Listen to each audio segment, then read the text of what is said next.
Okay, BT23 Justimon deck profile. Taking this to Evo Cup tomorrow. So let's get started with the eggs. So Doraemon, he's a jolly little guy. This when attacking, when you have 4 Digivolution cards, you can draw a card.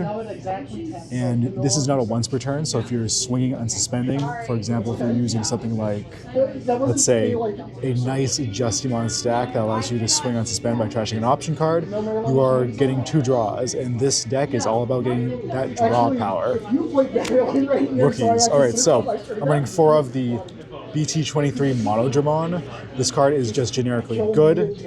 You trash a device, CS, Dragonkin, or Cyborg, and you get to draw 1 and gain a memory.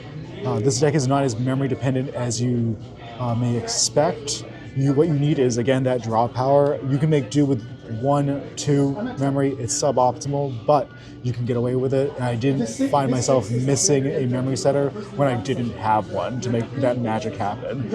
Also, generically good. Inheritable +1 KDP, not a bad thing. Next up, we have our Searcher Rookie Monodramon. You can search out your Rio Tamer and your devices, as well as a Dragonkin or Cyborg. This is a baby dragon, though, so you will not be able to search out your level 3s. But again, you're only rank 10 of those, so, you know, again, high roll. He's a good little guy. You need him. You got Sunrizamon. Not for rocks. We're using him for Justimon. Sometimes you want that extra security check. It's nice to have. It's high rolly. Now, if I'm only running 10 rookies, you probably want a searcher for this, but I don't care. Sunrizamon has been really nice to have when I'm trying to swing for game. It's a nice 2 of. And again, you need 10 rookies. I see people running 8 rookies for Justimon. I don't want to see it. I think you need 10 rookies at least to make that Justimon tech work. So we're running 2 of these guys. Next up, we got Strike-Dramon. Generically good card. Now, if you're placing an option card in the battle area by Rio's effect, or for example, a Scramble, if this guy sees Scramble get placed, then you're able to go right into Cyberdramon or CS trait Digimon for a reduced cost of 2. So you're basically going to your Bias Gray or Cyberdramon for 1. So let's say you have the classic CS tech. You have a black Digimon, you play black Scramble, that level 3 goes into Strike-Dramon. Strike-Dramon sees that Scramble get placed, and then you can go into that Cyberdramon for reduced cost. That's 3 memory, and you've basically gone up your line. And then you can go into Justimon, so it's a good time. Yeah, it is. It's good. Next up, we're running 4 of the Rio Tamer playing Strike-Dramon. I'm running 4. Don't really feel the need to swap one of these guys out for let's say a Beetlemon or a hybrid just yet, but maybe someday. For now, he's just consistent. I like having him. He's pretty all right. Again, I like my Rio. Let's see. Ooh, Cyberdramon. Cyberdramon. If you've been playing in the BT23 format, you know that the Cyberdramon is that protection that Justimon needs. Is good. It's a good card. Yeah, you can play him out using the rail effect and kill a small body, so you can get rid of a Floodgate or maybe a level 5. For example, a Hootie level 5. No, level 5. Play cost 5. So overall good little Justimon bit of support. You have, let's see, just overall Omni protection from leaving the field, even if it's your own protection. For example, if you had Tactical Retreat and we're trying to send a Justimon to the security stack or something like that, you would be able to prevent it by trashing an option card on your side of the field. So overall, good card.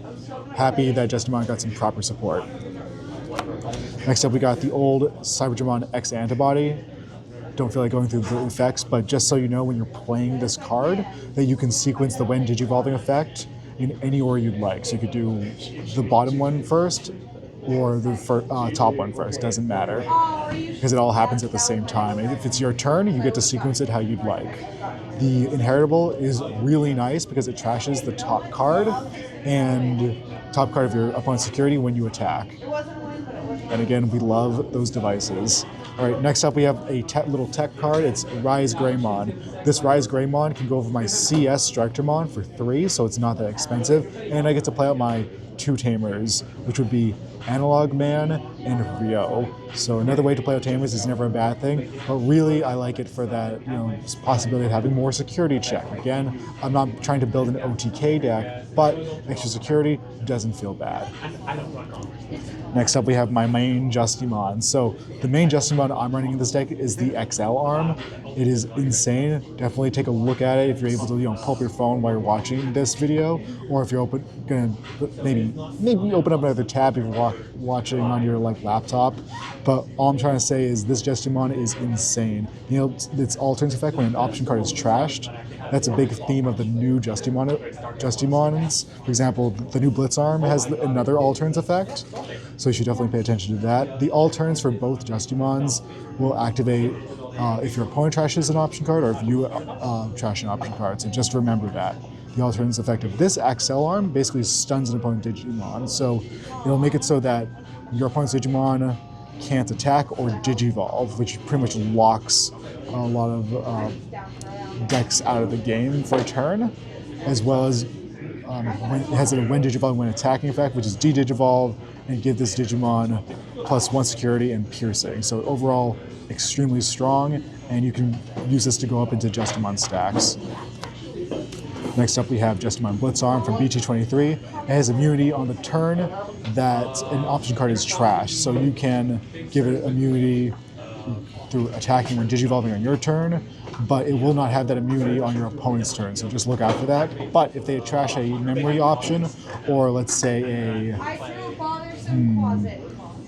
agility training or whatever sort of training they're using, then you can get that protection on their turn and it cannot suspend. So overall, not a terrible card. It's in a lot of situations it's better than the ace. That's why I'm only running one Justimon Blitz Arm. Ace. So only one of, I was running 3 of and 2 of before, but I found that I was really missing the BT23 Justimon, so definitely take a look at this card when you get a chance. It's a solid one of. It's not the best card, but it does give you protection on until the end of your opponent's turn, so that is some utility that has. Next up we have Justimon X. Don't need to talk too much about Justimon X. +1 security rush.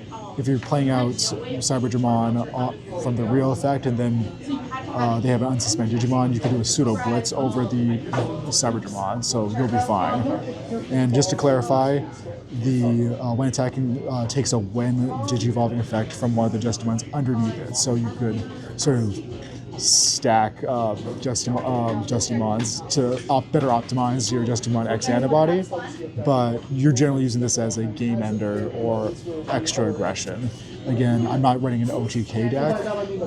Now, all the Justimons I'm running, except for, let's say, Justimon X antibody, are able to trash options on both sides of the field. So if you're playing something against something like rocks, or you're playing against someone who's trying to stack up those options like those trainings in the back, then that's just more ammo for you. Next up we got our Tamers. This is my one of Tech Violet. I need more draw power in this deck. Also, it's a memory setter. Basically, I get to trash my options from hand to give myself the ability to draw 1 card. Having one of these has been a savior for me in playtesting, and it surprisingly does come up. So, very excited about her. Next up is Analog Man. Really only ever useful if I am playing out a Cyberdramon using the secondary Rio effect, but he's a pretty cool guy. He's literally me, and yeah, we're basically the same. I'm literally analog guy, so there's that. But this is a good one of. I might drop him, but I like having 2 memory setters, so I'll probably keep him in because he combos really well with just my Blitz Arm, or let's see. Maybe Cyberdramon. Yeah. Then we have I'm fine. Like you guys can talk. You guys can talk. I don't really care. I don't like. I'm posting this. This is Justimon. No one cares about Justimon. Let's be honest, right? This is probably gonna get cut out in like the. I'm posting this raw. I don't care. No, because I posted a Sukumon deck profile, and the Sukumon fans have come. Some people are like, yeah, Sukumon, and then there's this guy who's like grilling me in the comments, and he wrote this essay, and he's right. Like he is right. Like I will be filming another deck profile where I will have that like watermarked on the screen as I'm building it. If you go in the comments, you gotta call him out in post. Like just edit this out. No, so the next Sukumon deck profile, the comment will be like, dynamic zooming throughout the whole thing. So like as I'm making the edits, like head down, I'll be actually taking all his feedback because he's right. He's right. I should not have taken that to regionals, but it was funny. Laplace's Demon was funny. It was a bad card. You were right, but it was funny. Rio, you're placing options, you're placing your devices, and you're getting draw. You need draw power, and Rio is not bad. Like Justimon's not bad. All right. So let's go through the options, then we're done. Scramble. If you trash one of your cyborgs, you're gonna need him back. You're doing a lot of trashing, so sometimes you need like a Justimon back, sometimes you need your level 4 back. It's okay to pitch things to the trash because if you have Scramble, you can take them back. Sometimes you gotta like pop a Scramble to, get your Justimon effects off. That's okay. That's just how the Digimons, you'll be fine. Also combos really well with the Strikemon. That Strikemon tech everyone knows about. If you need me to clarify, I will make a short. Defense training. I wasn't running defense trainings and I suffered for it. Run defense training, get your tamers, and you can get your pieces. You will not be able to pick up your devices, and that feels bad. Unless it's Rook device, then you're fine. Bishop's device can stun a tamer or stun a Digimon. So when I say stun, I mean it prevents suspension. Great for, let's say, if they have a blocker out, this gets rid of them. Yes, it was brutal. Card good. Also, let's see what the security effect is. It's return a level 5 or lower to the bottom of the deck. That's not bad. It's good to have in security. All the devices are fantastic to have in security, with the exception of maybe King's device. King's device. Let me actually read cards. Yeah. Okay, I can place an option card from hand on the battlefield, so that does speed me up a bit, and I get to add this to hand. You do not want to be hard playing this. You want to be placing this from, let's say, Cyberjamon X or Rio. But this is like stonks. You get to use the King's device to basically recycle your devices. It's good. Am I going to run this at 3? No, I'm going to run this at 2 and I'll be fine. Maybe I'll run this at 3. This is really good. Queen's device is definitely a 2 of, maybe even a 1 of. It does not, its main effect is not giving security attack -2. Unfortunately, it just prevents when Digivolving effects in -3k, so it won't help you live a turn, but it will help in early game when you don't want to see those when Digivolving effects. Though in security, it does shut down swings by giving security attack -2, so let's say you're against Hootie, not bad to have in security. And Rook device, DP buff and gives blocker reboot. And when hidden security, Digivolve 2, and then add to hand. I hope someday there's a Rio that allows you to place options that are hidden security into the battle area, but maybe when the advanced starter deck comes out, that'll happen. All right, that's my Justimon deck profile. You can stop that video.